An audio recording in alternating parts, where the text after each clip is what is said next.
grid, Construyendo el Futuro RVA. Familiar faces. Tim visits us here from Northern Virginia, but just came up from South Carolina, so thank you, sir. Nice. He also runs a grid, right? I do, yeah. So I have to make a trip up there, yeah, Northern Virginia. There's different grids and there's several grids. And our good friend also operates one out in OBX. Yeah. Really? Okay. Not me, another friend. Okay. Yeah, Where in Nova do you live? Woodbridge. Okay. Very cool. All right. Just FYI. But nonetheless, I usually start asking with this, who prefers to do it in Spanish? Who prefers to do it in English? Is English okay with everyone? Yeah, I can't speak Spanish. Okay, so I ask, because sometimes we have a big crowd that prefers Spanish, and so I try to be respectful to everyone, and if not, then we'll just do it in English. So here we go. Okay, keep it simple. Cool. So, Grid Construyendo el Futuro, for those that are, again, visiting us, thank you so much. If you're a repeat, visitor, guest, if it's your first time, welcome.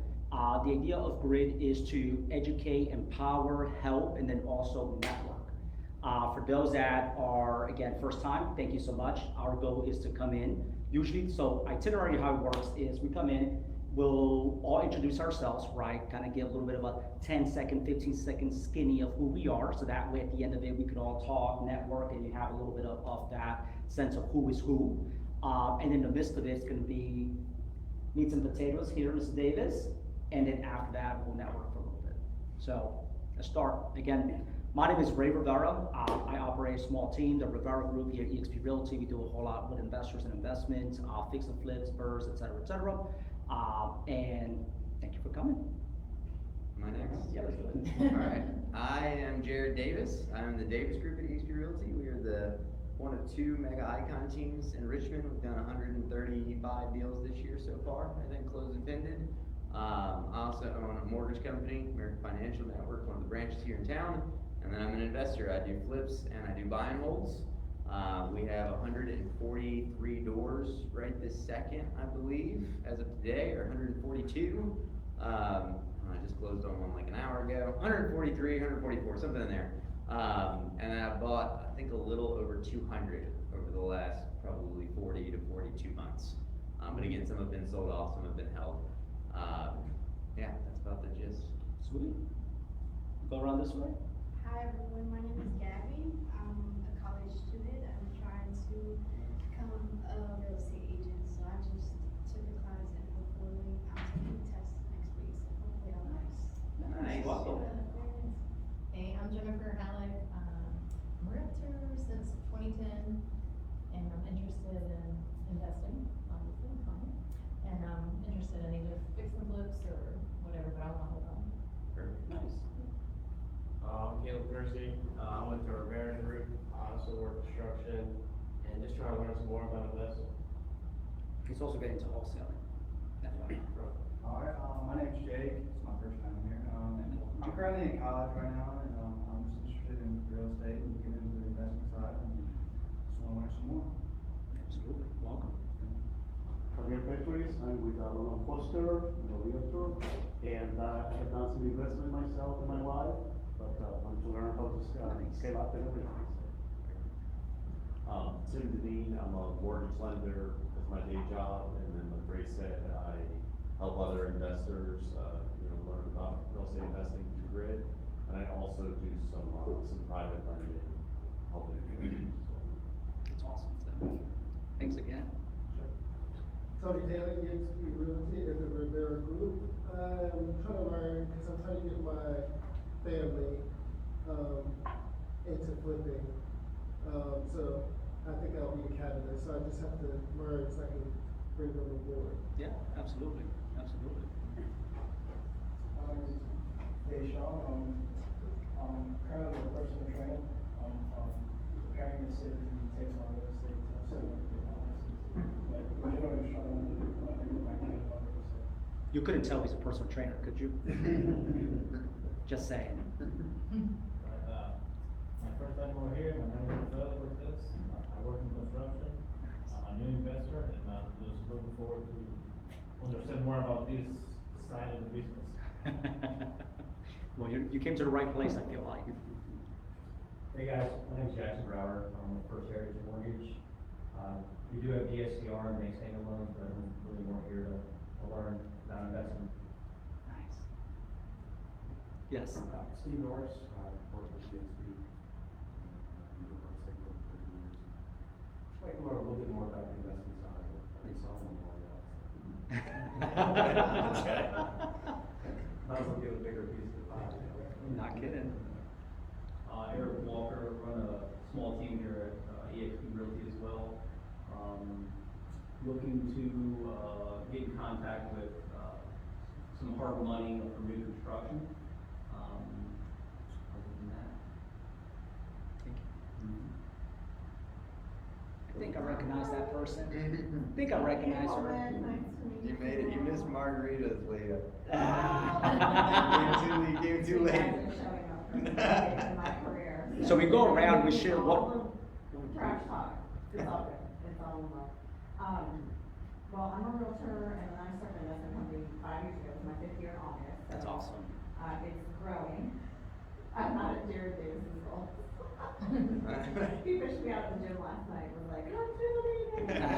And, connected me with Deshaun and his trainer too, so. Good to see you. Yeah. Nice. Were we supposed to say anything in particular? Who you Yeah, are. give me a 15 seconds skinny on who you are, what you do, and I know you do a little bit, you invest, I know you talk about a little staging, so come on. Well, so, what I learned was trying my hand at a few different deal types. I discovered that I enjoy the design work of it, and then also short-term rentals. So I have pretty much completely now this year, transitioned into pivoting my portfolio into that space entirely. So, I'm enjoying it. I got some new construction stuff and some mixed use coming up, and it feels like way bigger than what I'm able to do. But you know what's great about being new, guys? Is there's no fucking ego. Like, there's no ego. You're just like, hey, help! You know? You're humble. So, I told Jared, I was like, I'm so nervous about some of these big things that are on my plate, but, it's all good. We get around a bunch of people and surround yourself with greatness. It's good. You feel safe and supported. So grateful to be here with you guys too. Thank you for being here. Yeah. I know you're busy. I think I recognize that gentleman. Hello, sir. I'm Noah Rodriguez. I'm a realtor with EXP, with Davis Group. I do it part-time, and most of my clientele are investors. So I kind of want to get into it myself in the near future, so that's what I'm doing. Welcome. Well, thank you, everyone. So, we'll start. So give us a skinny, give us a little bit of a backstory, JD. So I call him JD. Again, Jared Davis, right? Give us a little bit of backstory. Right? Now you do real estate, right? You're a real estate agent. Mhm. So give us how'd you get into real estate? Either agent side or even maybe the investment side, right? It was agent side first. I actually sold advertising and it sucked. I hated it. I never went to college. So I started selling ads at 16. I bought a house at 18. And when I went to sell that house, the guy that helped me was Gary Duda of Action Real Estate for now. It's still there. But he sold my first house and helped me buy the next house. And he was like, you should get into selling, right? And I hated what I did. I didn't go to college. I couldn't get interviewed to do anything else, right? Like no one would give me an interview to sell medical supplies or pharma or tech or whatever. And you could get a real estate license in like a week. So I was like, well, I know how to sell stuff. So I got the license at 23 and I started selling. And it took me like 3 years, but I became the #1 sales rep out of Remax Action, which is where I know Mr. Norris over there. And so that was about 3 years in. And then probably about 5 years in, you know, I'd started helping investors, and I started thinking, why am I helping all these investors when I could just do this myself? I left. And so yeah, so probably about 4 years ago, I started actually investing and doing all the other stuff in addition to sales. So what was the segue or what was the catalyst for you to go, I'm gonna run into investments? So for me, it was, you know, a lot of you guys are saying, oh, I'm a realtor and I help investors, or maybe you started investing. So it was this thing where all these investors call you as a realtor all the time, and they're like, I need you to find flips for me and find deals. And yada, yada, yada. And at the end of the day, you go out and you find the deals and you build a bunch of wholesale relationships and you search off market. And then they say, well, how much is it worth? And then you got to do all the comps and you tell them this is what it's going to sell for. And then they go buy it. And then they're like, do you have a good roofer or a good HVAC guy? Now I'm giving them contacts. And then when it's said and done, I list it, I sell it, and I make $6,000 and they make like $46,000. And then at the end of the day, you realize that those guys, a lot of them didn't even have the money. They went and loaned from one of these hard money guys that are sitting here. And then you're like, well, I just found the deal. I gave him a contract, I ran the comp, I sold the house. He didn't even put the money up. So if I just had someone to put the money up, then I could just do this myself. And so that's what happened. It just got to the point where I was like, forget everybody else. I'm just gonna do all of it myself. And so that's what happened. So I started with fix and flips, and then I shifted to rentals within about 12 months. When was that? That was 4 years ago. Yeah, I think 4 years ago. I need to look back on like the exact calendar, but we closed on, essentially I did a townhouse that I bought from a wholesaler. That was our first flip. And then I did a single family house. And then after those two, I bought the first 8-unit apartment building. So I went straight into multi on 5 points. Okay, so, and by all means, this is very open dialogue. Anyone can ask away. Feel free to ask a question, just kind of intervene. This is very like podcast, easy, kind of laid back style, so you don't have to be so, you can loosen up your neckties if you want type of environment. But nonetheless, okay, so you got into it, real estate, you're crushing it. Fast forward, you're working with investors. So I guess for the agents out there, at what point did you hit that wall where you're like, I'm gonna tap out and do it myself? I mean, I definitely think cash flow is key. Like I talk to a lot of agents, right? And they're just like, how do you just go and buy 140 some units or whatever it is? And there's like never a time where I'm gonna sit in one of these things and give you the shtick of like, buy with no money down, and like it's just not smart. That's after this meeting, that's the next one. Yeah, y'all can do that, and I'm not saying it can't be done. It's just one of those things that it's always nicer to have some cash backing, right? Like it's always nice to be able to fund something in case stuff goes sideways. So for me, by that point, right, I'd already been selling for, like I said, 5 years, I think. So 5 years in, like I wasn't making a ton of money, you know what I mean? But I was probably making $300,000 or $400,000 a year at that point, just selling. And I don't live like in a crazy expensive lifestyle. So at the time, I think my mortgage was like $1,300, and I didn't have car payments, and I didn't have, you know what I mean? Like it was just like, yeah, I'm making $300,000 or $400,000 a year, and I don't have any bills really, So you just start saying, all right, well now I've got this little nest egg that I can go start throwing into some stuff. And it wasn't a ton. In fact, the first flip I did with family. And I made my family put up the money, and I split it with them. And so what was your script to do that? So that was one of those things that like I'd already been doing this for all these investors, right? And so sometimes you get family members that are like, I want to get into this thing. And now it's the same thing. Family members will still call me and they'll want to get in. Now I don't need their money. I don't really want to deal with it. I only did that on like 1 or 2, but I took it because it was like, look, you already know I've been doing this for 5 years. You already know that we're selling flips. You already know we have the skill. You already know I have the contractors. You just put up the money, I'm gonna do all the work, and then we'll split it, essentially, right? Now it's like it's cheaper just to take hard money, right? You still pay the fees, but you keep all the profits. It's just like, we'll just do it that way. But that was the first one. The second one I did was actually with a partner that was on my team at the time.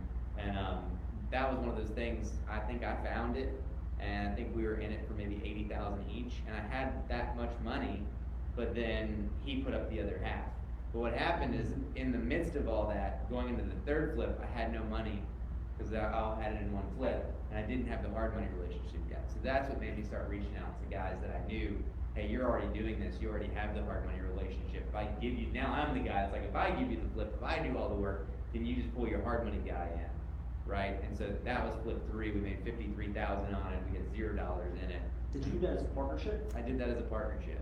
You want me asking, what was the, what were the splits, I guess you can say? 50-50. So we both personal guarantored the hard money. So it wasn't like I didn't have the ability to personal guarantor it, right? The finances were strong. It's the relationships, and that's what you find in this business so much, is that it's the relationships that you don't have yet. So like when I offer people help, like nothing drives me crazier than like you try to offer a friend help or family help, and they're like, I just can't take your help. And And I was like, the only reason I'm where I'm at is because like I asked people for help. You know, like I got into hard money because my business partner, who I own a ton with now, you know, was nice enough to say, yeah, I'll throw the hard money guy at you, it works. And I learned to this day from that guy. I signed on a deal an hour ago and he funded it, right? So it's one of those things, like he gave me that relationship. We made $53,000 with no dollars out of pocket. We didn't have to put up reno costs, we didn't have to put up down payment, we didn't have to put up anything. And so it's like, now I'm in, right? Now I got like the end to get all of the funding without having to put up cash. So even though I have the cash, I have some nest egg now, it works because our biggest year I did 36, which is probably kind of small. Probably a lot of guys you meet here, they're probably flipping like 100 houses a year. The most I've flipped in a year is 36. I've bought more to hold, but 36 in a year, and at one time I think I had 4 million out hard or 5 million out hard. Let's unpack that real quick. So, two big things, right? It sounds like to me is, one, even with the capital, it sounds like you need relationships, right? I like partnerships just because there's just things that they should be able to do either better than you or things that you don't want to do. Like, I have a partner that I own stuff with, and like he loves like demoing stuff out of houses and getting his hands dirty and doing stuff, and I'm like, I'm not doing any of that, but you know, I'll pay the bills and do. Like, I remember on the second flip, I think I cut the grass once, and I was like, why did I do that? I haven't cut my own grass in like 4 years. And now I haven't cut my own grass in like a decade, you know? Like, I always like joke around. So like the moment I knew I was successful was when I could sit inside and drink beer and hear my grass getting shorter outside and someone else was cutting it, right? That was like my token to success. It wasn't money. It was just like, I don't have to do the stuff I don't want to do anymore. I've made it. Yeah, and so like I'm out like pushing a lawnmower in this house. I'm like, dude, we could have got this done for like $40. Like, why are we at, you know? So like, but he's like a great partner because he's really hands-on. He's gonna talk to property managers and do this. And then I have other partners that are like really good about like, they find deals really well, but they're like, I don't want anything to do with this. Like, you're gonna handle it, right? And that's fine. My value is always, I am good in every avenue, so if I have to put up money, I can put up money. If I need strong, you know, financing to personally guarantee or something, like I'm gonna do it. We closed on 47 units last week, like I personally guarantee it's fine. If it's getting the contractors, it's fine. If it's quality of work, if it's finishing, if it's interior design. I can do all that stuff, but I like the partners because I don't necessarily want to have to do. I think it's all that balance, stuff. right? You don't want to dilute yourself of like the best thing that you're great at. That's a good Yeah. thing. So like I like the finance side, I like paying the bills, I like, you know, getting the contractors lined up, but there's like certain stuff that I don't really want to do. So if I can get out of some of that stuff, then great. Yeah, absolutely.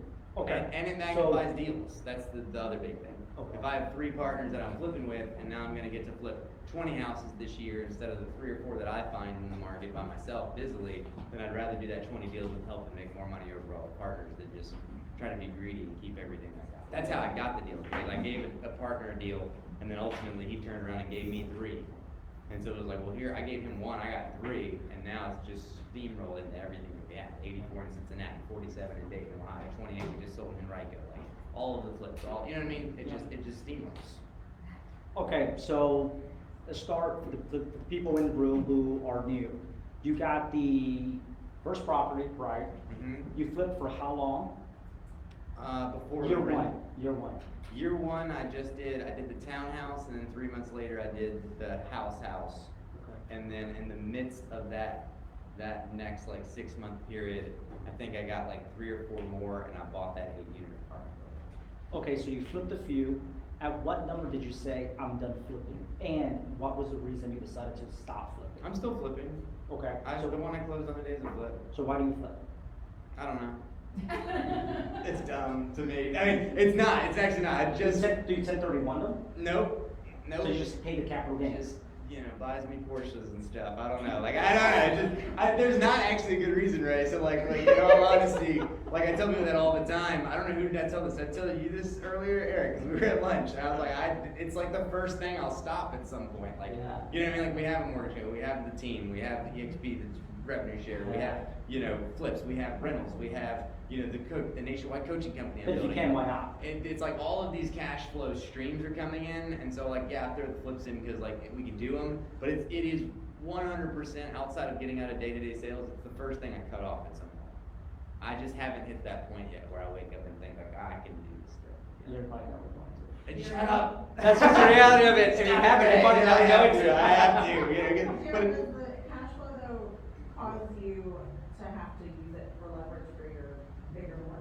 Yeah, it's just nice, I mean, to me, you need to wake it up. Well, it seems to be still on, I wake it up. just to be safe. There you go. That is why it started originally. I mean, ultimately, it was just we want to make as much money as possible, so let's flip everything we can flip to make as much money as possible. The flip side of that is, like, for the first apartment building, yeah, we flipped a couple of houses. Now, when I need $100,000 to go put in my part on this 8 unit, now I can go do that, right? And so there's a value there. Now, like, I do make enough money where it may not be super necessary, but the flip side is like, you know, I'm not making I know there's guys out there making millions flipping. Like, I'm not doing that, but I mean, maybe I made $180,000 last year on the side flipping. Like, I don't know. That's $180,000 in addition, right? It So puts that's my another pool in innovation. in August. You know what I mean? Like, there's just certain things where it's like, yeah, it's a pretty good lump chunk to go put a pool in to get the drink. But at some point, like, I will hit a wall where I'm like, hey, if I'm cash flowing $100,000 to $200,000 a month without flipping What am I doing? and without waking up, why am I gonna like run and have to deal with this trade and like, oh, your crawl space is rot. But that's just me. You know what I mean? Like, I'll teach how to do it all day, and what may end up happening is kind of like you and a lot of other people. I may just fund the money and fund the thing, and I just need that partner. Just become the bank. Yeah, because I've been that guy that does everything, and I have a partner that's like, I don't really want to see the house, and it works out. We both split it, we're both happy. I may just become that partner at some point where I'm like, I'll flip it with you, but like if I have to come here, I'm gonna not be very happy, right? I think that's probably where I will. Yeah. Okay, so, flipped a few properties, Mhm. right? You went, I think it was it number 6, number 8? That you decided to go after the 8 unit. I think it was only like 5 or 6 in before we. So 5 or bought 6, the 8. how much would you say in theory, capital-wise, liquidity you have that you put into this 8 unit? And It's- I'm just breaking it down for the people starting out. No, right? you're- I know there's different levels to this. So it was 840,000 we paid. We put 20% down, so we were just right over 160,000 down payment, and then they gave us another 30,000 in renovation funds, Mhm. and then I think we needed another 50 on top of that. So when it was all said and done, we were $112,500 in each Okay. for the 8 units. That was our total cash in, and I did refinance all of them. Okay, so I was gonna ask, so that's the next step, right? So the topic is rehabbing for top profit, right? Like, Mhm. make as much money as possible. What would you say were the things that you, if there was anything, right? When you bought, what year was this?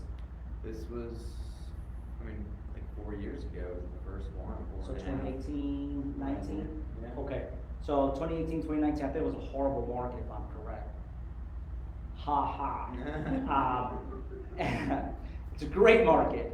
We should have bought more back then. They listed on July 4th and they listed it as a quad even though it was an 8 You're unit. smart. We need to hire that guy. Yeah, my partner locked it down on July 4th because everybody else was partying and That was us last week. I was working. days on- ago. I was working on Tuesday. Just saying. I was here. No one was here, but no. I mean, he locked it down because everybody was partying. It was listed wrong. By the time people realized it wasn't 4 units, it was 8 units, and it was 105 a unit, not 210. And we'd already locked it down. So it was bringing in 50,000 a year in Yeah, rent. break those numbers down. It was 50,000 a year in rent. It was half leased out. We renovated 4 of the units, got it fully leased out. I think we've since renovated maybe 1 more. And I think right now it's bringing in like 176,000 in rent a Okay. year now. something like Nice, that. that's gross. That's gross. Okay, Yeah. that's good. Yeah, it nets with the refinance back out, probably nets $5,000 a month. Like with all money else. That's 60K though, net, $60,000, that's people's salaries. Yeah, 100%. Yeah, and that's the smallest thing that we own from a lot. We're gonna continue carrying this question. Where did you get the funding for your quad, like for your apartments and all that stuff? Was that different than regular flip funding? That was just standard bank, yeah, so I've done it a bunch of different ways, so that 8 unit was just, at the time it was Essex, now it's United, but it was just Essex, we just called it a normal conventional loan, 20% down, standard, appraisal, all the stuff.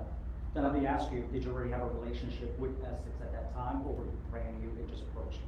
I had a relationship with Essex, but it wouldn't have gone that far because Essex is kind of particular on stuff anyways.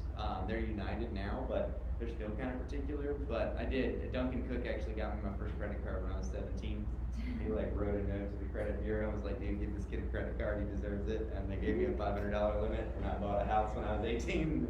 I've just banked with them ever since, but, you know. You've already had that relationship. Yes, but it wasn't necessarily that. I mean, what it really came down to is, you know, I think about this because there are a lot of weird commercial rules when you're lending, and I have to like go back and think, this is only half leased out. It's crazy, but there are just weird debt things where they'll still take the chance if they know, hey, it's at least cash flowing enough to cover this or cover that. And so it was covering enough to essentially float the mortgage and float whatever their ratio is that they ran, and then they were giving us that renovation budget essentially. But I mean, now I think about like doing interest only and stuff like that on commercial loans, and back then I don't think we did that. I think we were just normal payment that still covered it. So When we refinanced, we actually went to interest only on the refi for a year. I think. So 8 units, 4 occupied, 4 vacant. What did you do with the vacant? Did you rehab those? Immediately. Okay, Yeah, what'd you do? So all of the units had hardwoods. Okay. So we refinished all the hardwoods. We painted the entire units. We replaced the kitchens fully, just white. That was complete gut. White, yeah, we ripped all the old cabinets out, old appliances, stainless appliances. At the time, appliances were so cheap. East Coast Appliance, they have one here, but they also have one down in Norfolk. I remember we were paying like $2,400, and that was for a stove, a microwave, a dishwasher, a refrigerator, and a washer, and a dryer. Oh, yeah, never mind. All stainless. And I was like, just put them in, put everything in, you know what I mean? So that was all the appliances. We added washer dryer hookups, because obviously that pushes rent up. Talk about value for value Can add. we go back and buy those? Yeah, Bring yeah, them to just hold 2023. them, put them in a storage. Yeah, I bought 30 HVACs at one time, and I put them in a storage. I remember I bought 4. I know, I did. It's like, hey, I got some extra. I'm like, Yeah. how do you want? I got a duplex, I got another unit. Yeah, I'll I take did. 4 of those. He's like, great, send my guy. Yeah, I bought 30 at one time, and I did sell a bunch of I you. remember Yeah. that. I appreciate that. Thank you. Yeah, I lost money on that probably. But yeah, so we added washer dryer hookups, we added the kitchen, shaker cabinets. I think from a value add, I know you'll get into that. I think cabinets are Yeah. huge. We did granite, you know, swan gray. It's like the base granite, it's super cheap. And then stainless appliances, painted everything. The bathrooms we just did sprays, right? So we sprayed all the tile Nice. on the showers without having to gut all the old ceramic out and stuff. LVP floors, Nice. and then one thing I like doing is when you have the other, you know, the tile that goes along the walls that's really ugly, I like doing the, what's the wood? The shiplap? Not shiplap. Back board? Kinda, like Well, not board and batten, but you know what I'm talking about, it's the skinnier one. The wainscot, yeah, so like running wainscoting over it, you just run it and run a trim piece and paint it, and then that way you don't have to gut all the tile out, Yes, you know, all that yes. 60s tile is like, got an inch of concrete behind it, you're pulling out all that, you know, and you can do that, but if it's on a rental, you're just like, I'm just gonna Yep. trim over it, and then you paint the trim, and you can spray the tile, The but bead board. yeah, the beadboard, that's what it is. Yeah. But the issue is if you spray all the tile and you're pulling vanities for any reason, sometimes it doesn't match, right? You know what I mean? You pull it out and you're like, oh, this vanity has to be the exact size. So if you just run the trim over, then you run the trim, Get it. you spray your bath, and then you're good, you know? So we did that to all the bathrooms, and that was it. And so it was costing us back then about $13,000 to turn. Okay. To Per turn, unit. and they were big units. They were Appliances, everything. yeah, there were 3 bedrooms, 1.5 baths. They're like What's the square footage? like 1,400 square Those foot are units. massive. They're big units. Yeah. You're making 260. They rent for like $2,000 a month. Is that, well, okay, so Current's like what were they renting then? Probably 1,200 Okay, wow. on the low end, and then we went 1,200, turned some over, pushed them up to like 1,500, 1,600, and then as the market's gone up in the last year or two, we've been able to push them up to like 1,990. Did you keep the other 4 tenants that were already We in kept place? them until they got out, and then When one you got said out. and by we turned. choice, or did you non-renew them? I let them stay. Yeah, Okay. we were cash flowing already. I don't need to kick anybody to turn it because it was already cash flowing really well. And then once someone's like, hey, say la vie, then we're like, all right, we'll get in and turn it. Did But we you- still haven't turned all of them. I think there's like 2 or 3 that still haven't been turned, I feel like. Okay, so that was gonna ask, at what number did you go ahead and decide, I'm gonna refi, and why did you decide to do it then? Well, the refi was just, as soon as I could get my money back out. And I knew that with the value add, we'd be able to refinance it as soon as we were done pretty much. Yeah. Because we bought it for $840, right? We put the money into it, so we were what, $935 into it, I think, and it's worth $1.9 million. So it's got $1 million in equity. I could have pulled much more than I wanted. I think we could have pulled like $700K on the refi if we wanted, but we still wanted to cash flow. So I just said, just put my money back in my pocket and we'll keep it. We're probably gonna sell that building.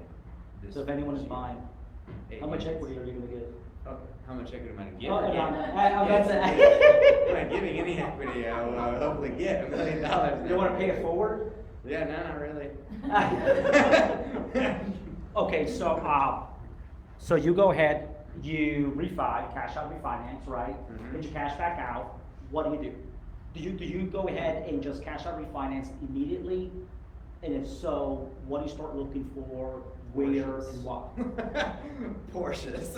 Really? I buy an apartment building, and then I buy an expensive car, and then I buy an apartment building, and then I buy an expensive car, and I gotta rotate it. That's the pattern. It's the real answer, the right answer, but it's not the smart answer, but it's my answer, because I can only buy but so many smart things, right? Like, I invest a ton, I bought a bunch of stuff. Sometimes, like, I wanna buy the stuff that, like, I wanna buy. Like, why am I making all this money to, like, not buy what I wanna buy? So it literally, it's kind of rotated. It was like an 8 unit, and then it was like a GT3. And then it was like the investment into like the 84 units, and then it was like GT4 RS. So let's talk about that. So you cash out refinance, what did you buy after that? So you bought the Porsche? I did buy one of the Porsches, yeah. Okay. I don't know if it was that money, you know, I had like other money, but it was Sure. like, you know, oh, there's a lot of money in the account now. Let me go ahead, yeah. I'm gonna go stroke Yeah. a check for this car. Yeah, so like I bought that. Bought the car. Which appreciated. I bought it for 160. I have offers on it at like 190 right now because I'm selling it. So if anybody wants a GT3, it's for sale. 195 is the number. That's a discount. What happens if they enter grid on the website? Then they get over 195 instead of 200. Yeah, 100%. But that is what happened. I bought a car and it was like fine, and then we went to the next round of like investing stuff. So Yeah. then, oh no, I said the 84. It wasn't. It was the car, and then I bought 28 houses in Henrico. I remember you were doing that. That's what the next one. So- So it was 8 Carrie has a question. GT3, 28. Okay, it's a very broad question to ask. Asking about your doors, the rentals that you have, so you have 142. Mhm. And you buy them, you bought them in bulk. Yeah. Everything that's rental has been bought bulk. Okay. You get a big discount. It's not, you get a big discount. Yeah, it- Not really, honestly. It's just you scale faster. You'd probably make more money if you just bought one single family at a time and run it that way. Like the numbers are technically better. You know what I mean? Like not on every So then why do property. you buy in bulk? Because it's really hard to buy 100, 200 single family properties in 3 years. You know what I mean? There's only so many people that don't have, I think, right, 100 houses or 75 Okay. houses. The average investor doesn't have 100 doors, 200 doors, 500 doors.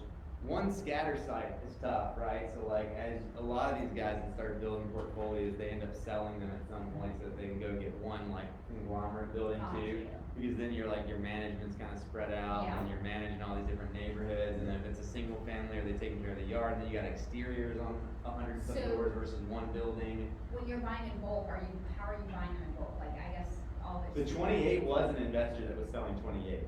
Okay. So like I have an investor Let's that talk wants about 10 today with me for 2.5 million. Anybody wants 10 houses for 2.5 million, I just listed a package. And the flip side, I listed our package for 28 and just sold it, but I bought that 28. So a guy in the neighborhood had 40, he flipped 2, and that left 38. And he was like, I don't wanna flip these 40. So he put the 38 up. Partner of mine bought 10.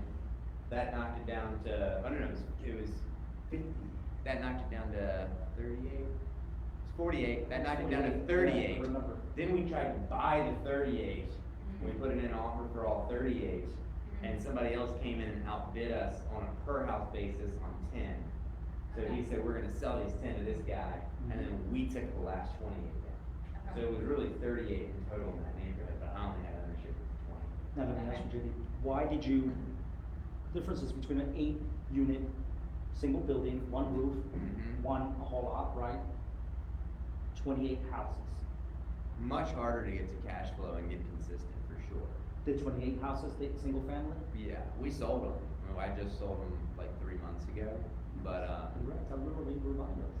yeah, I mean, and it was good. It was worth the buy. We made $1.3 million off of it in 36 months or whatever it What breaks was down to. your- So How did you finance that? I think if I That was recall all hard. correctly, was it really? all hard. For how much? 2.66 million, I think. At what term? Like 10% interest only payments. So whoever complains about a $100,000 house at 10%. Yeah, I mean, at the time we had $3 like, million at 10%. yeah, we had like 4 million outs. I mean, I think we were making like a $36,000 interest payment. How much? Like 36,000 probably, something like that. But we had some of those, the properties were the 28, I think 20 think 23 were rented, like 17 were paying. And then the one thing we didn't foresee was COVID, because COVID hit. And then all the 6 that hadn't paid for like a year got to stay for like another 7 or 8 months and not pay. Because they were like, you can't evict them. We're like, no, it's not COVID, I promise. They just don't pay. But it didn't matter. There's a record. Yeah, they're like, this is no pandemic for 12 months, pandemic, they weren't paying while things were fine, right? So that was like the one thing we didn't foresee, but like even then, we only went over budget 20 grand on a $2.6 million project when it was said and done. So it like really was not that. That's dismal. That's 1/10 of 1%. I mean, it's not even, yeah. So you bought the 28 10%. units, right? What was the price again? I think it was like 2.66 maybe. Were you buying it because of the cash flow? Were you buying it for appreciation? What was the strategy you were looking at when you bought those properties? Definitely was cash flow, but almost everything that I buy now has pivoted to like just buying up. Like it almost everything is almost like equity gain, tax savings. I want cash flow more than anything right now, but almost everything I'm doing is based on cash flow last one. I hate to say that, because the cash flow just grows organically as you're scaling like that. It should, but the reality is like right now we sold that building. You know, we make $1.3 million.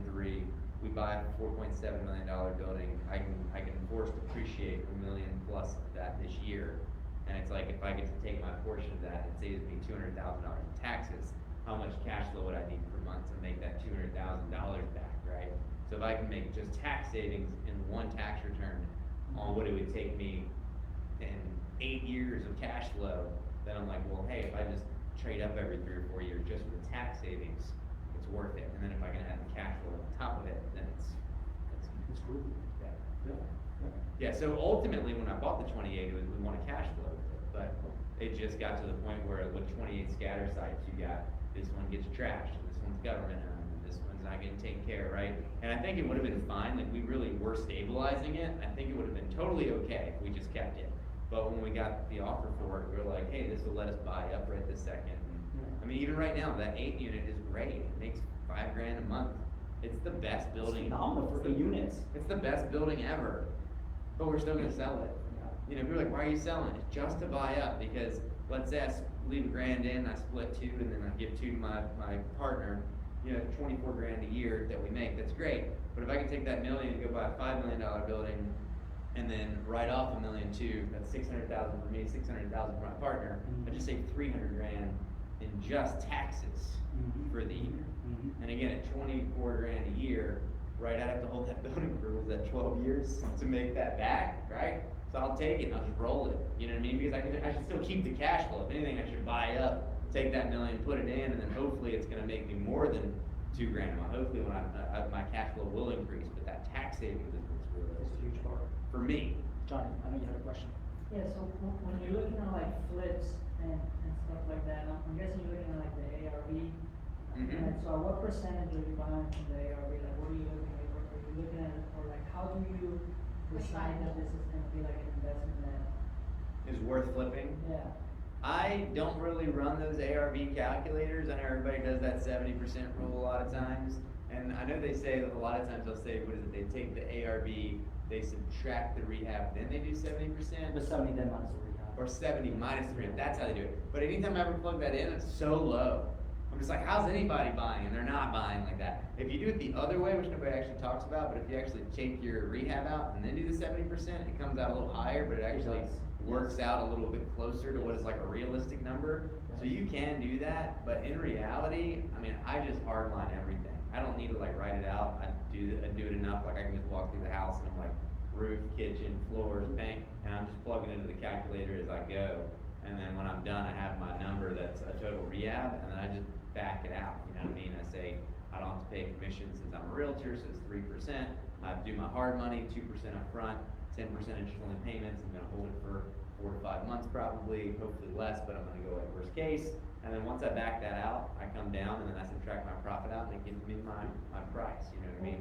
What about for like a rent? Like are you looking like a minimum or a percentage? Like I wanna make 10% of the mortgage and profits on rental? I don't run 10% rule. What you gotta look at on a rental is, one, are you trying to get all your money back out of it? And if you wanna get all your money back out of it, then you're looking to buy the house, and do all of your reno costs, it needs to land at that 75 to 80% loan to value, right? So if it's worth 200,000 with what you're doing, you know you have to get it to be at least worth 160. You know what I mean? Like, and not worth 160. You have to only be in it for 160 to get the bank to give you all your money back, right? You get what I'm saying? Banks So- only give 75 to 80%. Yeah, so let's say they give 80, if you want all your cash back, you have to figure, all right, if I know this thing's worth 200 grand once it's rented and occupied, I can only be in it for 160 if I want to have $0 in. And then if you are okay with having dollars in, then you have to decide how many dollars do you want to have in, and then what do you want to make on cash, right? Because cash on cash is irrelevant if you're refinancing or borrowing. You lost your, you fully lost, it's not green anymore. Just sit there. There we go. There we go. And we're back. Cash on cash doesn't matter if you're pulling all your cash back out, right? That workout. Because think about it, if you have no cash in and you make $200 a month, what's your cash on cash return? What was that? So if you have no cash invested and you make $200 a month, Oh, what's it's your? infinite. That's it, right? So cash on cash is irrelevant. The first question is, do you want all your cash out or do you not, right? The second question is, if you're not gonna get all your cash back out, you're gonna leave some cash in, how much cash can you leave in, and then what return you want, right? Because at the end of the day, think about it, you could have a $200,000 house and just go, like, I have investors that will just go buy a $200,000 house and put 20% down, right? They'll put the 40,000 down and just leave it in, right? Some people don't wanna flip it. Some people are just like, hey, this is a good rental as it sits, it's already fixed up, 200 grand, off market, whatever, put the 40 grand down, but now they gotta figure, okay, when everything's said and done, how much do I make a month, right?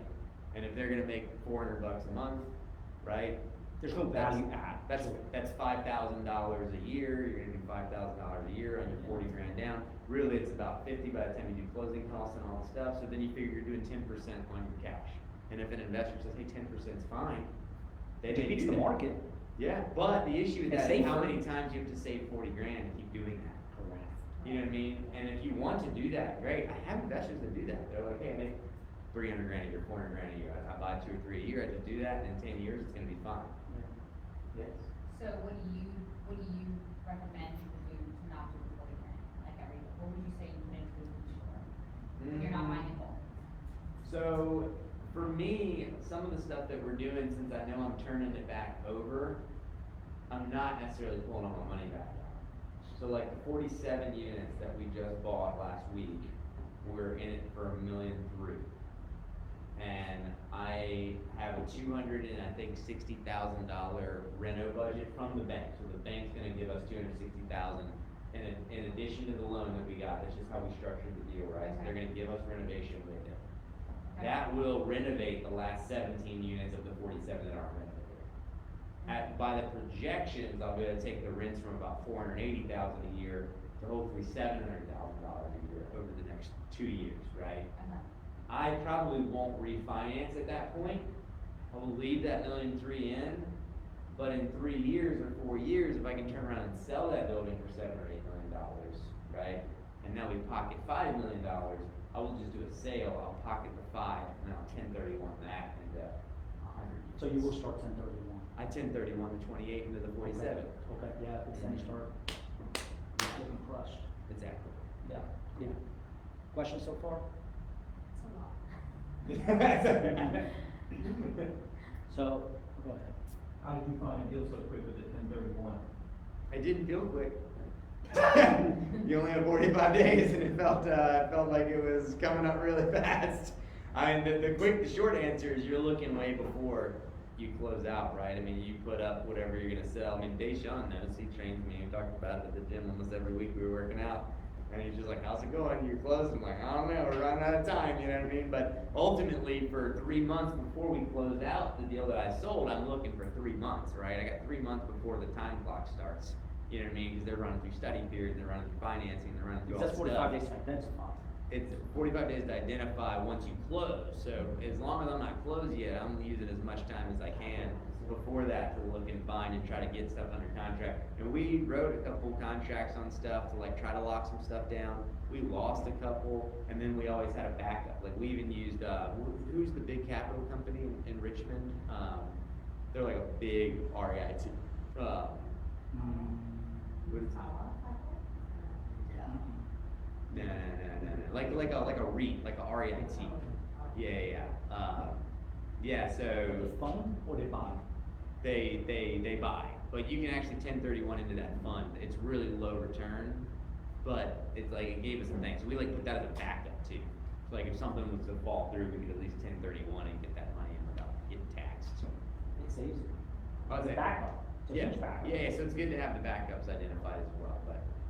I mean, I was just searching every day, man. I sat in the airport on the way back from wherever we were coming back from. I don't know, I'm always on a plane, I feel like, but one of the last trips back from wherever I was, I mean, I spent 4 hours in the airport just looking at every multi on Crexy in the country. You know what I mean? I was like, every single thing, I was just going through between two, like, what was it? I think I just spent at least 4 million, so it was like 4 million and 20 million. I just looked at every single thing, and then I was just analyzing deals like every day. It was huge stress. They shut us up, like, dude, I'm freaking, the numbers in my head from just every day, like, trying to run the math. Does this work? Is this okay? Because there's just a lot of trash out there. Rates are nuts, and everybody's pricing their buildings like rates aren't 7%. So you really have to dig in, because a lot of these buildings lose money on purchase without. Their cap rates are flat. Yeah. A lot of the buildings, if you're not putting all your cash down, like. They're all 8% cap rates. Right. All of And them, every everything's like single one. well, and then it's like and then everything's a pro forma with these people. They're like, oh, rates, we're gonna project that rents are gonna go up 18% again every year for the next 3 years, which is probably not the case. And then, they're not thinking about, rates being 7% and, all this stuff. Go ahead. For someone that's starting at a very low level and kind of analyzing deals, what steps would you take, what books would you read to go about like finding deals and then run the numbers to see if it makes sense or not? Like, how do you learn that skill? That's a really good question, man. I don't know if I have any flip book recommendations. Do you have a flip book recommendation? I have syndication book recommendations for people that want to syndicate. You asked me about syndication yesterday. I do have some syndication stuff. Man. So I'll give a plug for Grid. Grid will teach you a whole lot. There's a whole certification course that you could take. Tim could talk about that too. We've gone through it. There's a whole certification. It's called the Grid AI certification, and you'll talk about taxes and the when they talk about cross collateralization, they talk about the actual acceleration, they talk about, depreciation, they talk about everything and anything, and it just unpacks it, right? It's very detail oriented, and it's something you can do on your own speed, and again, I'll give a shout out to them because it's super meticulously put together. I would say that's probably personally the best thing I have come across, which is why I was, amused and decided to move forward with launching a community of Grid, because of that. So plug to Rob and everyone out there. And then, so did you learn just by like doing it? Did you have mentors where it's like, hey, I ran the numbers on this, does this make sense to you? Like, what are your thoughts? Like, how did you learn? So, being a realtor is a big thing for ARV, right? After repair value, because you're just used to running comps to see what something's worth. So, being the realtor lets you kind of run an MLS. So if you're wanting to pursue stuff and not be a realtor, then you definitely need a realtor in town that's gonna like take the time and run comps for you, right? To be like, hey, is this a good one? And he can at least come in and say, this is what it's worth, right? And it's a lot of time because it's every deal. And if so for example, if he's there for 4 or 5 hours, it's 4 or 5 hours of that one skill, and it's complete. You're just a human calculator. You're just analyzing deals, left and right, left and right, left and right, and until you find which one's correct. And especially I would say commercial, everyone tells you what pro forma is until you start asking them to actually open their books of business, to actually show you what their profit and loss sheet is, their balance sheet, and then you find out that they self-manage, and you're not gonna self-manage, so then you add. Well, for rentals like you're talking about too, at least if you're gonna rent it, one thing I always do is I'll reach out to property management companies in the area, and I'll tell them, hey, what do you think this is actually gonna rent for, right? If there's like an apartment ad, like, I know what they're saying, but like, what's the actual market rent? You guys have to be managing some stuff in the area. That's on the rent side. If you're talking about flipping, the biggest thing I think is the hardest to nail down is what renovation costs are. And that's one of those things, the only way you can really do it is just be around some people that are doing it and get an idea. Because here's the thing, if you started 3 years ago when I did, versus now, all of the costs are completely different. Yeah. Because everything doubled in COVID, like everything. What's your HVAC running right now? A 2-ton? With ductwork, everything. I can still do 6,500. So it's all a deal. I used to be able to get that for like $5 grand. How many dollars per square foot are you spending, like in renovation? Oh, I definitely don't do a number like that, because every house is so different, right? So like for me, I have to figure out, so here's the easiest way. You need to figure out what stuff costs from like a finishing standpoint, right? So like, I know hardwood floors for me are gonna be like $3 a square foot to refinish, right? So that's like an easy rule of thumb. If I'm flipping like a rancher, like start with ranchers. They're so dang easy, right? Especially like if it's a brick rancher and you know you're not having to side anything, you know what I mean? You go in, you look at the floors. Is it hardwood? Can I refinish them? Great, $3 a square. How big's the house? Multiply it by 3. Like that's a pretty easy budget. Windows are pretty easy. You know they're about 300 installed, and so you just count your windows and you multiply by 300, right? Or at least I know they're about 300 installed, right? Kitchens have gotten a little trickier post-COVID. They're a little bit more, but one of the things you could do is like go to like a Lowe's or a Home Depot. Again, if you're doing cheaper, lower end, like just normal flips, Entry level. Entry level, they should sell nice shaker cabinets, decent. Yeah. You can go, they have like an Astoria line, and they have like a Lowe's Pro line that has like easy shuts, pretty much an Astoria that has easy soft, easy close. And they will actually, you can measure it and take it to them and they build it out for you and tell you this is what it's worth. But like what you could do is kind of go and like give them some average kitchen sizes and build it out and say like, hey, what are cabinets costing me, right? You have to install them. I think my guy charges like $1,200 to install cabinets now. It used to be like $600. Yep. You know what I mean? It's been like 500. Yeah. Some stuff is easy. Like I know I can buy a toilet for $100. I know I can buy a vanity for $300 or $400, right? Vanity's got expensive though. Yeah. It used to be like $120, $150. The same thing I would buy for like $150, $159. Now Yeah. it's like $350. Yeah. So Where are like, you buying your vanities from? I honestly like Lowe's most of the time. For like most flips, I mean, really, even if you have to get like doubles delivered, like we did that one in Brandermill, and I did like a nice, like a more fancy one that had like actual like shelving underneath and it had marble on top, and I was still able to get it from Lowe's for like $1,200.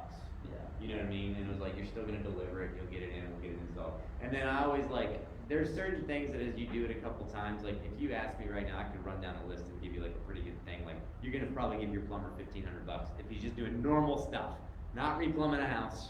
We're not talking about a train wreck. You're gonna run like $6 grand. But we're talking like all your vanities are getting redone, all of your kitchens getting redone, so they gotta rehook up everything, they gotta put new fixtures in, all that stuff. Like you're probably spending $1,000 to $1,500. Like it is what it is. Could it be cheaper? Sure. I just did one that was $850.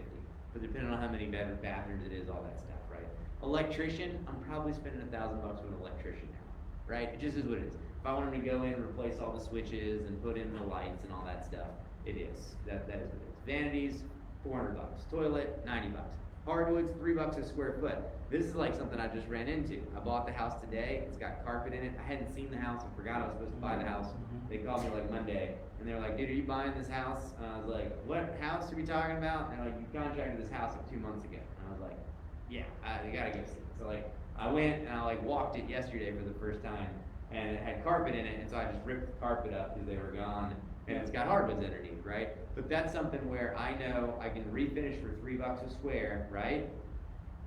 If the hardwood's trash and I have to lay LVP down, luxury vinyl plank, it's actually gonna be more than refinishing the hardwood, at least for me. Because I'm probably gonna spend about $2 to $3 to actually install it, and then I'm gonna have to pay probably $2 to buy it, right? So I know that an LVP is actually gonna be $5 to $6 a square foot versus $3 a square foot on a hardwood. I'd rather keep the hardwood, right? But the flip side is, what if I walk into a house and I pull up the carpet for the first time and it's subfloor, right? Well, yeah, I would like to have hardwood, but now That's your cost to install hardwood. But yeah, so now my cost to install just went up a little bit, and the hardwood is much more expensive as a product. So now, like, to buy even a cheap hardwood, right? And that's where you get into like people's mentalities. We're talking about things that are worth it or not worth it, right? You think about like a 2.5-inch oak hardwood. No one wants that in their house anymore. Now, if it's like an old, like, historical house, yeah, I'd much rather have the hardwood in the city. Because if you go and put LVP and carpet in the city, then people are like, oh, it's not old and historic anymore. Whatever, right? There's like a stigma. But like the reality is, putting a new 2.5-inch oak is going to cost you probably $4.5 a square foot on the wood, and then you're going to spend $3 or $4 to install it, right? I can go buy an LVP plank for $2 a square or less at like remnant pricing, Yep. put it in for $3 a square, and it's like a 7-inch plank, and it looks like a nice engineered hardwood, and people are gonna come and be like, look how nice this is, I think it's right? also relative to like, I think the area, right? If The you're in a price class point. A, class B, class C location. Like, I'm building like a decent home to live in, for me personally. I wouldn't put LVP on my main level because of my price point, right? So if I was gonna flip something that I knew was gonna be $700,000-800,000, I'm probably also not running LVP on like a main level. I'll run it on a basement. I Yeah. think there's less stigma in a basement, and you go to the basement, you're like, oh, it's waterproof, we can't put hardwood down there. It's gotta be either carpet or, you know, hard surface. That's what you tell run. them when they come, they're like, oh. In the it's ba- free. in our Yeah, I basements. picked up on that. I'm like, this is so waterproof down here, guys. Yeah, like it's so nice. But like, yeah, once it gets up, so like you think about that stuff. And then another thing you may want to weigh in on is like if you have like the old porcelain tubs and they're already tiled, you know, and stuff like that. Can you get away with epoxy in it and spraying Yeah, it true on a rental? Yes, 100%. Yep. On a flip, same thing, price point. The one I just bought, it comes maybe $265. It's a 1.5 bath. It's got kind of like one of those old porcelain tubs in it. I'm just gonna spray it, and then it's got these like little vinyl squares. I'll end up doing an LVP plank in the floor. Because if I demo it, I'm gonna spend $500 or $600 to demo and tear it all up. I gotta put all the drywall back in. I gotta spend $400, $500 on a tub. Yep. Then I gotta pay $1,000 for them to tile us around. Then I'm gonna end up just tiling my floors. And what is gonna end up being $1,000 for a tub spray, probably $600 in vine or LVP, right? $1,600, and I throw my toilet vanity back in. Mhm. It would probably end up being like $3,000, $4,000 if I was to actually rip out and tile it. But I think a lot of it, Jackson, essentially is a lot of experience, right? There's no shortcut. It's a lot of mentorship, right? Like you do mortgages. Mortgages, I'm sure, is the same thing. You can't just be wild, wild west, go in front of a computer and, hey, you have access, here's your password, username. Good luck, Chuck, here's a guide of every single loan that exists. Maybe it is, I don't know, but I would think not, right? I would hope not. Real estate, not so much. Haha, jab. But I think when it comes to investments, it's similar, right? It's go find someone that's gonna go mentor you, right? I think you have to have an A team that's gonna be able to help you. But at the end of the day, there's a lot of truth. It's a lot of mentorship, a whole lot. Because if not, you're just gonna fail on your face, forward and forward and forward and forward and forward. And then by the time you realize all the mistakes that have happened and the costs involved, they're tens of thousands of dollars. Like it would have been, what I find, I've done a lot with even a lot of wholesalers and friends is, hey, let's partner up and do an investment, a deal together, right? Let's go half and half, maybe they put up the money, I'm gonna put nothing, but I'm gonna put in my time. But what is my time worth, right? But my time, when I'm bringing in, is all my expertise, knowledge, my contractors, my contacts, all of that, my ARV, the agent side, there's a whole lot of value that I've done this with a lot of wholesalers. They'll find a deal, bring it, I'm gonna bring everything I know and then some, and there's a sense of security that comes to that deal now, that they know, hey, there's no way they would have been able to do that, because what JD just said, right? Like, how can you know or even think about, if I rip the tub out, this is everything that's gonna happen after the fact, if you've never ripped the tub out. You know, you just don't, and then you do that times everything that could go wrong in the house, and that's the cost of work. And don't feel bad about not knowing, because to be honest with you, 90% of wholesalers in Richmond don't know crap about reno budget, right? They don't know ARV either. They come in and try to do the realtor's job and the contractor job and the flipper job. Every single wholesale deal they come to me. There's so many wholesalers that call me and they're like, I got this great deal, and they like tell me, and I'm like, this deal sucks, man. And I'm like, And same thing with there's agents. no way I can pay this. And they're like, well, what could you pay? And I was like, why am I doing this? Like, you negotiated the contract already, right? Or they're like, well, how much do you think the renovation is? And I'm like, you've already walked this thing. Like, they're just that far off. They're just really bad at it. Have you seen the ones on Facebook, and these are probably the funniest ones, is when they go, rehab is $45,000, and you look at those pictures and you're like, Yeah, like, it needs to be gutted. roof, it's a whole entire gut, electrical, plumbing, your floors are jacked up. Have you ever jacked up a house? You know what that looks like? Replacing girders and beams and all that? We're doing that right now.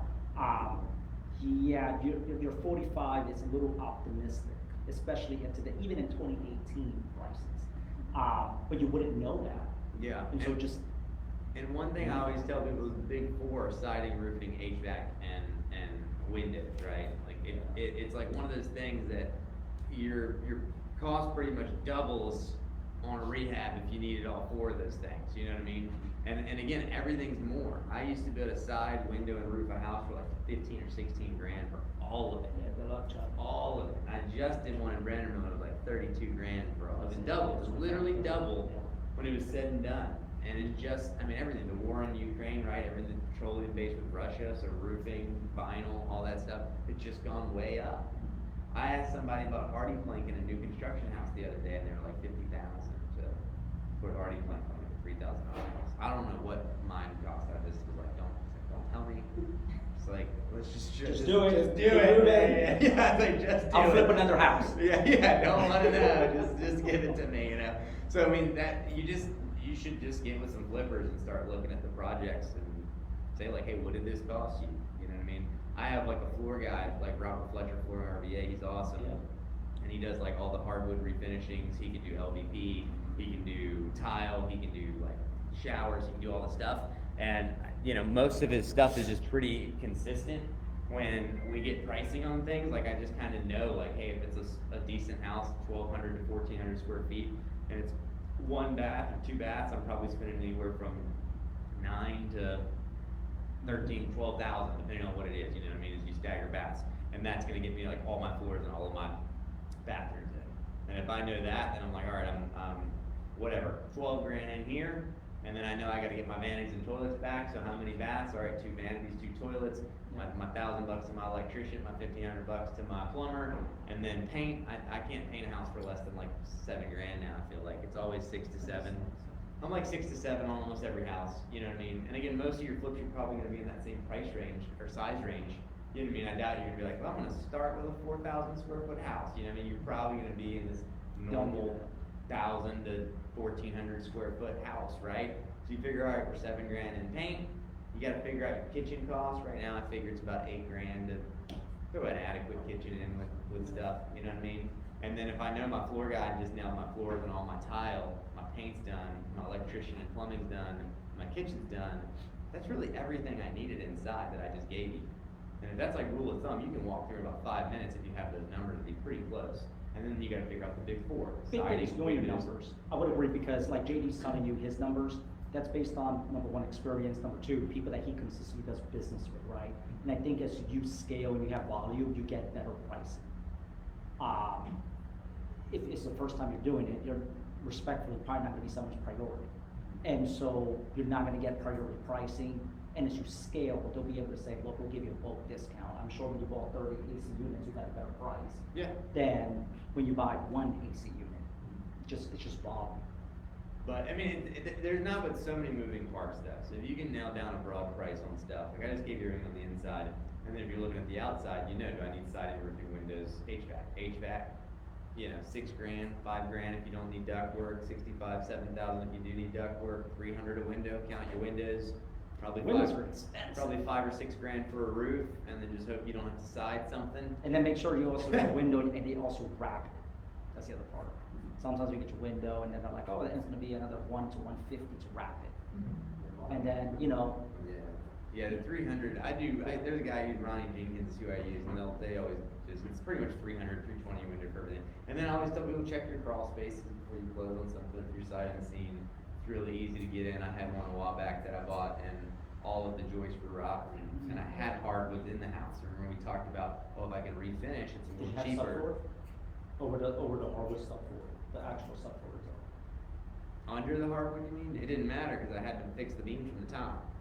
So I was like, oh, I'm $3 in for refinishing, but it wasn't because I had to pay thousands of dollars to rip all the hardwood up. I had to rejoist the whole house. Then I had to lay new sub on the whole house.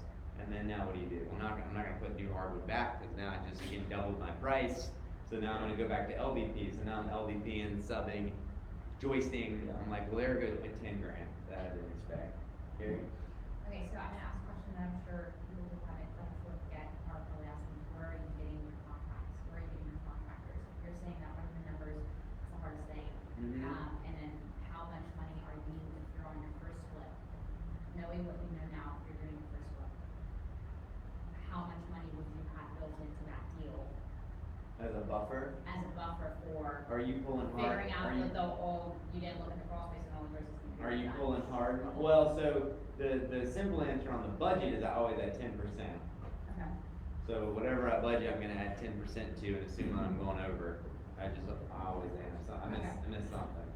And then the flip side is, as far as the overall cash in your pocket, are you pulling hard money on it? Yeah, probably. So you're saying I pulled hard money, are you putting money down out of your money? Yeah, probably, because it's a first flip, so the hard money lenders are required. So does this include that cash, or are you saying how much of a buffer do you want left? How much of a buffer do you want? Yeah, have left. Probably 20,000. I always think like 50,000 is a good amount to start with, to start running hard, because they want some money and it gives you some payments and it gives you the overage. But I figure that 50, you're probably using part of it, because they're gonna want 10% down and some reno, but, you know what I mean? So I think once you factor in whatever you're putting down, it's nice to have 20 left, because what if it doesn't sell for 6 months? You know what I mean? Or it takes, I've had flips where I was like, oh, hopefully we're gonna be done in 4 or 5 months, and then, you know, the city sits on a permit for 3 months, and then you're like, well, we haven't even touched it. You know what I mean? And then it turns into a 12-month flip, you know what I mean? And then you're like, well, I've had this thing for 8 more months, I paid $1,600 a month extra in interest, right? Now I just spent another $15,000 just in interest payments, you know what I mean? Thankfully, our market moved up so much that through those times, like, we still sold the houses for more, because, like, it was like, well, I comped it at 240, but I sold it at 280, so it paid up, and then some. But the flip side is, I think, like, 20,000 is a good buffer, make sure you can pay your payments still, make sure if you go over by something. And again, that number would be different for everybody, because if you're already making good money in a business, you may not worry that much, because you're like, oh, I'm making really good money, I pay my bills, I have cash.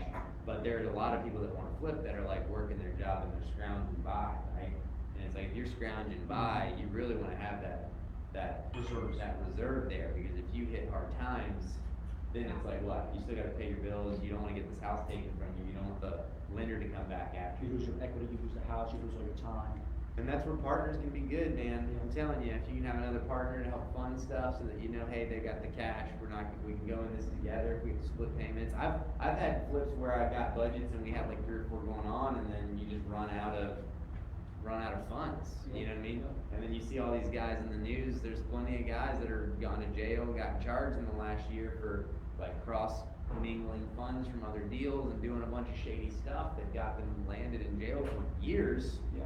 And I don't ever want to be that guy. So I mean, but I've been in places where you got 5 flips going on, the money runs out, because you're like, oh, we're just over budget on 1 or 2. So you gotta And finish then- one of them. So then it's like, well, it's not even necessarily finishing, it's just like, oh, we need another 20 grand in the Yeah. account. So it's like, I'll fund 10, you fund 10, well, it's nice that I have a partner here that can do that. And if you don't, you could always, if it's a good deal, there's always gonna be someone that's gonna be willing to give bargain. You know, I've seen people in front of the right crowd say, look, I just need to hold on to someone's $20,000 for 3 weeks, I'll pay you X amount, and sure, I got it. You know, because people might have one in an IRA of some sort, and they'd be willing to take it out to go ahead and fund with the money to, you know, what you need. And I've funded people's deals like that before, where they're just like, I mean, just really short term. I've had people that are like, I need $5 grand, I'll give you $6 grand back in a week. Okay, that's pretty quick money, you know? You know what I mean? And I've had people that are like, hey, I need 20 and I'll give you back, you know, 25 in 3 months. And I'm like, that's pretty good money in you know, a few months. I mean, but I have to really trust the person too, because also, if you're gonna pull hard money and then you're gonna use my money, and then you got hard in mine and you got nothing in it, and then you don't know what you're doing, then the That's bank the problem. that takes it, like, he's the superior lien holder, like, so you don't wanna be that guy either. If you're looking to partner, you don't wanna be like, I got my 20. You don't necessarily wanna be the person that gives it to a guy that doesn't know what they're doing either, because, you know, you can lose it real quick. Yeah, that's a good point. Questions? So for the people in the room who wanna do a flip, but don't have like opportunities coming their way, you see, you know, again, outside of having relationships, you see opportunities with the wholesalers to be able to still make money currently? I do think that there's still opportunities with wholesalers. I think Ray's got a big end with it. I think, you know, for me, I tell people all the time, if you wanna get into it, the hardest part is finding the deal, I think. Like for me, like I could have 30 crews running right this second if I had the deals to like flow it. I'm just so busy that I'm just like, I forgot I was buying a house today, you know what I mean? So for me, I'm always like, if you find the deal and you bring it to someone like me or Ray, like we can 100% make it work because we know how to analyze it, we know how to say this is good, we have the crews, and then if they wanna, follow along the process, that's probably one of the best ways to partner. I tell my team that, I'm like, if you're on my team and you wanna find a flip, I'll give you 30% of the profit if you wanna like work along with me. I'm not gonna pay you on the front end and the back end, like you're just a profit share, and I can do it either way. I can either pay you out on the front for finding it, you take your money and run, or I'll bring you in if there's enough meat on the bones and you can learn it. So I mean, I find that is one of the easiest ways, because then you have somebody that has the funding, you have somebody that has the contract, someone knows the budget, but then you get to see. Because even stuff like, even if you have the budget down, even stuff like order of operations, you realize like, is a super funky thing for most people. Like they go in, they don't know, does flooring go first, does paint go first, does this go first? It's still cabinets, floors. what floors are going in? Like, hey wait, why have you put the hardwoods in already? We haven't put the cabinets in. Why aren't we gonna set the cabinets on the hardwood? It's like, no, you can fracture all of them. No, like, did you shim the cabinets for the floor? Well, there's all these I think little. the worst one is if they put the floors down. This is my pet peeve. Don't put floors before you paint. Like, Oh, because they just beat everything up. yeah, and then you have paint all over your floors. Yeah, It's so like brand new floors, and then you have to pay someone to come scrape them all out, and it's like, then it becomes labor intensive, and it becomes tedious, and then it holds you up, and then you have to pay someone to come back in to do it, or you could just paint the whole house and then put floors in. yeah, order of operations is a weird thing. But like new builders, like I'm building a new house and they were like, no, the floors have to go in before paint. I'm like, y'all are crazy. That's wild. So they got all the main paint done, but they still have to come back for the final like layer. And I'm just like, those are $13 a square foot floors that are there. Like, please don't paint on my floors. You know what I mean? And then like they were like, put the carpet in. I'm like, I'm not putting the carpet in. You're crazy if you think I'm putting the carpet in. Like, yeah, finish the painting. We'll do the carpet last, and then they can wear their booties, and it's Yes. okay. Because you just see how much of a mess they make. And Yes. contractors, they just Yes. notoriously just destroy everything. And- And then they all complain about each other. So they're all like a bunch of teenage girls. 100%. I hope, sorry anybody that's on Facebook, that's one of my contractors as well. Not you, it's not you. But like, literally like every. None of them. Ever.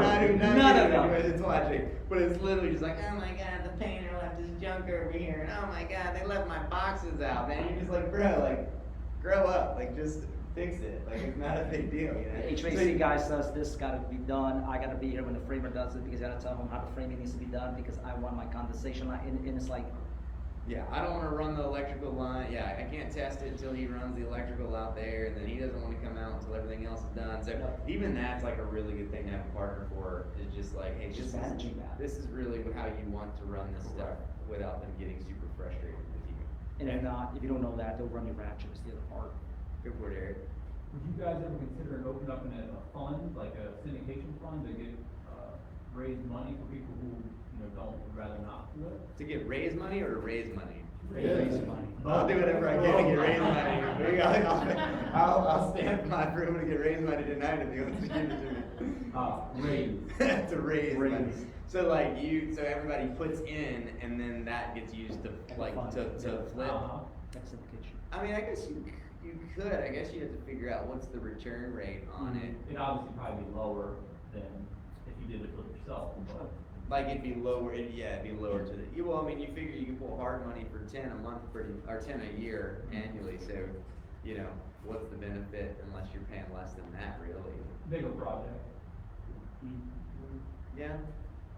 I guess you just have to figure it out. The one thing I don't know is like, what if you take it to the fund and then you're not using that money, then that person's just not making any money for the month either. Yeah. So you just put it all together, and then as the money's out, I guess you could just pay everybody a chunk of the profits either way, percentage wise, whether their money's out or not. I don't know. I don't think it's a bad idea. It's probably just a lot of moving parts that I don't know. I mean, I'm syndicating like apartment purchases and stuff, so I mean, I understand the syndication side of things. I just don't know how to employ that in flips. Okay. Questions? Getting closer to time, guys, so, last questions. More questions than you started with. So I'll ask something. Knowing what you know now, JD, if there were two things that you would have done differently, what would they have been? JD's brand new JD just gets into town. He hasn't bought the Porsche GT3 or the other Porsche or the GT4, RS, and none of that, right? I mean, I hate to say it because Like, Sure. when I tell people like what I've done, people are like, oh my God, you've done so much in 3 years. And I always feel like, man, I'm so far behind where I wanna be. People are like, frick, man. But like, realistically, I think just going into it even now, I think it's like leverage, and buy as much as you can all the time. Like, I feel like I've done okay, but there's deals I've passed up on, and there's stuff that I didn't do, that I was like, I don't know, probably too tight, probably too that. I mean, I think like legitimately, I think the biggest thing that stops people at the front is fear. They're just like, oh, what if it doesn't work out? What if I lose some money? And I just don't care about any of that anymore. I'm like, you can take everything from me, and I know I can go sell houses and make $1 million a year, so I'll be a millionaire again in 12 months. That doesn't bug me anymore. But in the beginning it did. You know, in the beginning it was like, oh man, what if I flip and I lose money? What if I buy this rental and it's not good? So I think like I would have just doubled down even more. I'd have bought way more stuff if I could have. What would be the second advice? Or how about, let's make it relevant to the birds and growing a big portfolio. I got one. Shoot. Even though I would have gone back and I would have bought more of those single family rentals that I passed on, because with the market the way that it has been, and with rents the way that they have been, I've passed up a lot of single families. I'll flip them, but I never buy a single family to hold. It's almost like, oh yeah, I gotta go turn this house to flip it, and then I don't get my profit right away, so I put in that work, and then I put it under management, and I make $200 a month. I'm like, do I really care about that? And like the reality is like, yes, I should have cared, because I can do it in my sleep. And so every deal that I passed off to a client or an investor, that's built tons of equity for them, and it's helped out. Like, I easily could have probably picked up another 5 to 10 houses a year, almost, I bet. Even if it was 5 conservatively, then 4 years later, I'd have 20 more single families that I owned by myself that would have another almost $500,000, $1 million in equity that I could have sold, steamrolled into something else or helped in. So that's probably the other thing I should have done. I should have really bought into a lot of the singles that I was just passing off to people that I was just like, I don't want to mess with it. Yeah. Cool. Last questions? Going once, going twice? Cool. Well, I appreciate everyone for coming out. Feel free to stay around a little bit longer. We've got some drinks, we've got some desserts, coffee, if you need coffee this time of night. I know, but Tim's gotta drive, so I don't know. Maybe. But nonetheless, I appreciate it. Thank you. Absolutely. Thank you guys.